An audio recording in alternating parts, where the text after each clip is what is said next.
ஓம் சக்தி பராசக்தி குரு வாழ்க, பங்காரம்மா வாழ்க, உலகமெல்லாம் சக்தி நெறி ஓங்க வேண்டும், ஒவ்வொருவர் மனக்குறையும் நீங்க வேண்டும் அன்னையின் அருளா. எல்லாரும் நல்லா இருக்கீங்களாப்பா?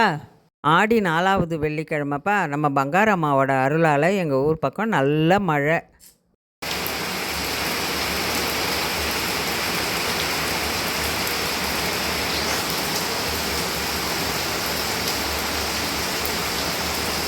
இங்கே வெள்ளிக்கிழமைப்பா, எனக்கு அடுத்தடுத்த வேலை இருந்தது. அதனால் கொஞ்சம் நேரம் உட்காந்துருந்து நான் டீயை குடிச்சிட்டு அடுத்த வேலையை பார்க்கலாமாப்பா. என்னன்னு பார்த்தீங்கன்னா, 4வது ஆடி வெள்ளிக்கிழமை, அதனால் மன்றத்துக்கு கூழ் காய்ச்சிட்ருக்கேன். மாவுளுக்காக அரிசி கடைஞ்சி வச்சுருக்கிறேன், அதுவும் மன்றத்துக்கு போட்டுட்டு போகிறதுக்கு.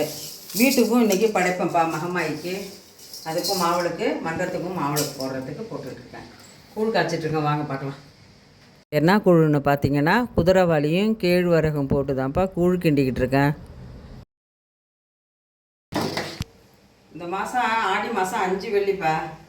சரி, 1வது மாதத்துலேருந்தே எப்படியா கூழ் காய்ச்சிடும் அப்படின்னு சொல்லிட்டு வெள்ளிக்கிழமையிலே கூழ் காய்ச்சி ஊற்றும். 2வது வெள்ளிக்கிழமை, 3வது வெள்ளிக்கிழமை, அது இப்படியே ஒன்று ஒன்றா தள்ளிக்கிட்டே போயிடுச்சுப்பா. நான் 5வது வெள்ளிக்கிழமை பார்த்தீங்கன்னா நம்ம மருவத்தூரில் இருப்போம். ஏன்னு பார்த்தீங்கன்னா ஆடி பூரம் வருது. அம்மா ஆகஸ்ட் 14, 15 கஞ்சி கலையம் பாலாபிஷேகம் நடத்துகிறாங்க. அதனால் நம்ம முக்கியமாக அங்கே போகணுங்கிறதுனால இப்போ 4வது வெள்ளிக்கிழமையை நான் மன்றத்துக்கு கூழ் காய்ச்சி ஊற்ற போகிறேன். மன்றத்துக்கு மாவுக்கு போகிறதுக்காக அரிசியெலாம் ரெடி பண்ணி மாவு மிக்சியில் போட்டு இடித்து கொண்டு வந்துடுறேன். இந்த மாவுக்கு என்ன தேவைன்னு பார்த்தீங்கன்னா, பச்சரிசியை நல்லா கிளஞ்சிட்டு கொஞ்சம் நேரம் ஊற வச்சுட்டு மிக்சியில் நல்லா மாவு இடித்து கொண்டு வந்துடணும். அதிலே 2 ஏலக்காய் போட்டுக்கணும். அந்த பச்சரிசியிலேயே அந்தமாரி மாவாக இடிச்சிக்கணும். அப்புறம் இதுக்கு என்ன தேவைன்னு பார்த்தீங்கன்னா, நெய், வெள்ளத்தை நைஸாக இடித்து நெய்யும் வெல்லம் தான்ப்பா அந்த மாவுக்கு தேவை. இந்த ஆடி வெள்ளிக்கிழமையாப்பா கூழ் கிண்டிட்டோமா, மாவுக்கு ரெடி பண்ணிட்டேன். வீட்லேயும் நான் மகமாய்க்கு படைப்பேன். அதுக்கு மாவுளுக்கு துள்ளு மாவு, வடை பாயசம், சர்க்கரை பொங்கல், அம்மா சாதம் செஞ்சு வச்சு மதுள் எடுத்து வச்சு தான்ப்பா வீட்டில் மகமாய்க்கு படைப்பேன். அது மன்றத்துக்கு போயிட்டு வந்து தான் வீட்டில் படைக்கணும். இவ்வளவு வேலைக்கு பாருங்கள், இட்லி மாவு இல்லைன்னு வச்சுங்க ஒன்றும் செய்ய முடியாது. என்ன செய்யறதுன்னே தான் நம்ம குழப்பிட்டு நிற்கிற மாதிரி இருக்கும். சப்பாத்தி போடுறதா, பூரி போடுறதா, என்ன செய்யலாம், உப்புமா பிண்டுமான்னு. அதனால சரி, எந்த வேலையோட வேலை அதுவும் வந்துட்டு இட்லிக்கு போட்டு அதுவும் அரைச்சிக்கிட்டு இருக்கேன்ப்பா. மாவு கொஞ்சம் நேரம் காயணுப்பா. ஏன்னா மாவு ஈரமாக இருக்கா, அது கொஞ்சம் நேரம் காய்ஞ்சாதான் வெள்ளம் போட்டோம்னா புளிப்பு நல்லா வரும். அப்புறம் மத்தியான சாப்பாடு சமையலும் செஞ்சுட்டேன். சாப்பிட்டுட்டு அதுலேருந்து தொடர்ந்து அதுலேருந்து வேலை தான்ப்பா எனக்கு. குடிக்கிறதுக்குப்பா வெள்ளம் செஞ்சுக்கிட்டு இருக்கேன். இப்போ பாருங்க, வெள்ளம்லாம் எப்படி கல் மாதிரி இருக்கு, செத்தவே முடியல, அப்படி டைட்டாக இருக்குது. மாவு குடிச்சிட்டு மன்றத்துக்கு கிளம்பிட்டு இருக்கேன்.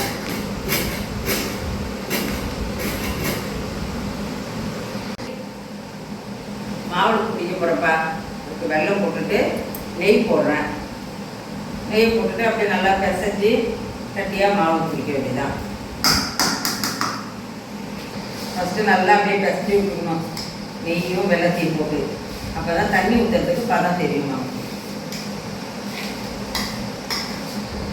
ஆடி மாதம்னா எல்லா கோயிலுமே மாவுளுக்கு போடுவாங்கப்பா. அது ரொம்ப விசேஷம், அது மாவுளுக்கு போடுறது. நாங்கள் பார்த்தீங்கன்னாப்பா, இந்த ஆடி மாதம் வெள்ளிக்கிழமைனா குலதெய்வத்துக்கு, வீட்டு தெய்வத்துக்கு, மகமாய்க்கெலாம் படைப்போம்ல வீட்டு தெய்வத்துக்கு, அதேமாரி நம்ம கிராமத்தில் இருக்கிற ஊர் தெய்வத்துக்கு, இதுக்கெல்லாம் தான்ப்பா மாவுளுக்கு போடுவோம். தெய்வங்களுக்கெல்லாம்ப்பா அகல் விளக்கு, எலுமிச்சம்பழ விளக்கு, இதை வச்சு தான் கோயிலில் விளக்குகள் போடுவாங்க.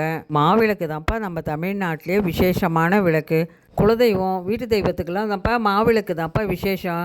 எங்கள் ஊர் பக்கம்லாம் மாவிளக்கு நான் பிடிச்சிப்பா மண்டலத்தில் போய் படைக்க வேண்டியதுதான்.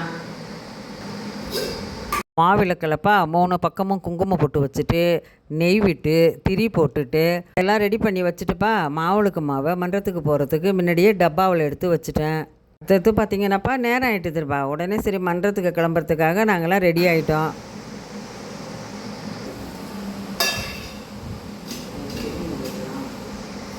மன்றத்துக்குப்பா கூழ் கிண்டி இருந்தேன், அம்மாவுக்கு கூழ் படைக்கிறதுக்காக. அதை இப்போ ரெடி பண்ணிட்டு வெங்காயம்லாம் அரிஞ்சிட்டு இருக்கேன்டா. நேரம் ஆயிடுச்சுப்பா, வேற கிடக்கிட்டன்னு எல்லாம் செய்கிறேன். இப்படி செஞ்சுக்கிட்டு மன்றத்துக்கு போகணுமே, நேரம் ஆயிடுச்சு வழிபாட்டுக்கு அப்படின்ட்டு போகணும். அதை கரைக்கணும், மாவுளுக்கு பிடிச்சிட்டேன், எல்லாமும் எடுத்து வச்சுட்டேன். இந்த வேலை மட்டும் முடிஞ்சிச்சுன்னு வச்சுங்க, உடனே மன்றத்துக்கு கிளம்பிடுவேன்.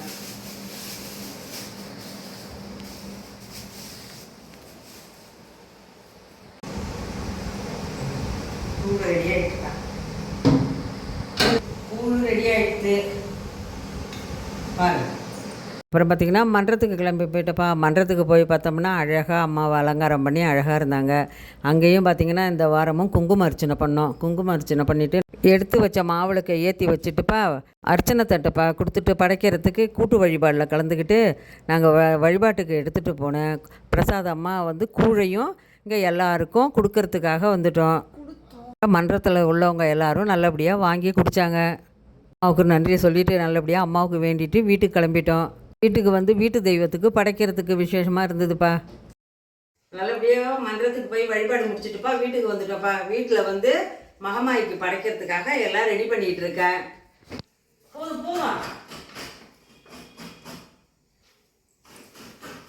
படைக்கிறதுக்கு வடை சுட்டுட்டு இருக்கப்பா. அடுத்தது பாயசம் வைக்க போகிறேன். இது கொஞ்சம் சுழியனுக்கு இதை போட்டு வைக்குங்க. வீட்டு தெய்வத்துக்குப்பா நான் படைக்கிறதுக்கு வந்து அம்மா சாதம், துள்ளு மாவு, மாவளுக்கு மாவு, சுழியன், வடை, பாயாசம் இதெல்லாம் ரெடி பண்ணி படைக்கிறதுக்கு ரெடி பண்ணி வச்சேன்ப்பா. அப்புறம் வீட்டு தெய்வத்துக்கு நல்லபடியாக இலையை போட்டுப்பா எல்லாத்தையும் எடுத்து பிரசாதம்லாம் எடுத்து வச்சு நல்லபடியாக வழிபாடு பண்ணி முடிச்சிட்டோம். தெய்வத்துக்குப்பா எப்பயுமே கலசம் அடித்து வச்சு படைப்பேன். அதே மாதிரியே அம்மாவுக்கும் நல்லபடியாக படைச்சி முடிச்சிட்டோம். அடுத்த வீடியோவில் பார்க்கலாம். ஓம் சக்தி.